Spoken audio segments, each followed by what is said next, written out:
श्री शिवाय नमस्तुभ्यम। बसंत पंचमी की महाकथा।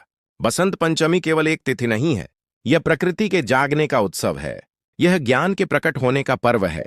यह अज्ञान के अंधकार से प्रकाश की ओर बढ़ने का संकेत है।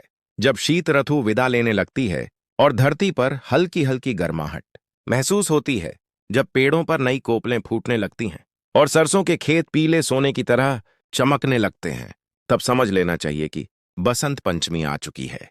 बसंत का आगमन, प्रकृति का उत्सव। शास्त्र कहते हैं बसंत ऋतु स्वयं भगवान का प्रिय काल है। इस ऋतु में न हवा कठोर होती है, न धूप कष्ट देती है, न ठंड शरीर को जकड़ती है। प्रकृति स्वयं मुस्कुराने लगती है, पंछी मधुर स्वर में गाने लगते हैं, फूलों की खुशबू हर दिशा में फैल जाती है। इसी कारण बसंत पंचमी को सृष्टि के नवजीवन का पर्व कहा गया है। मां सरस्वती का स्वरूप और महत्व। मां सरस्वती श्वेत वस्त्र धारण करती हैं, जो शुद्धता और सत्य का प्रतीक है। उनकी वीणा ज्ञान और साधना का संकेत देती है। हाथ में पुस्तक विद्या और शास्त्रों का प्रतीक है। कमल पर विराजमान मां बताती हैं कि संसार में रहते हुए भी हमें पवित्र और निर्मल रहना चाहिए। बसंत पंचमी क्यों है विद्यार्थियों के लिए विशेष? बसंत पंचमी का दिन विद्यार्थियों के लिए अत्यंत शुभ माना गया है। इसी दिन विद्यारंभ संस्कार किया जाता है। कहा जाता है कि जो बालक इस दिन मां सरस्वती का स्मरण कर अध्ययन आरंभ करता है, उसकी बुद्धि तीव्र होती है, स्मरण शक्ति बढ़ती है और जीवन में ज्ञान का मार्ग खुलता है। बसंत पंचमी पर क्या करें?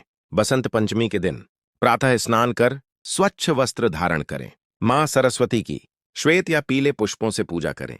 ऐं सरस्वत्यै नमः इस मंत्र का जाप करें। पुस्तकों, कलम और वाद्य यंत्रों की पूजा करें। गरीब विद्यार्थियों को पुस्तक, कॉपी या कलम दान करें।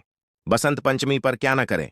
इस दिन क्रोध और अहंकार से बचें, असत्य भाषण न करें, ज्ञान का अपमान न करें, किसी का अपमान या तिरस्कार न करें।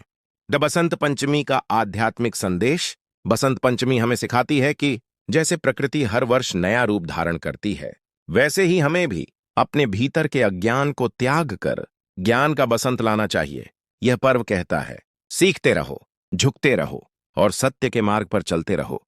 वीडियो अच्छी लगी हो तो लाइक और सब्सक्राइब करें और शेयर करें। जय श्री राम,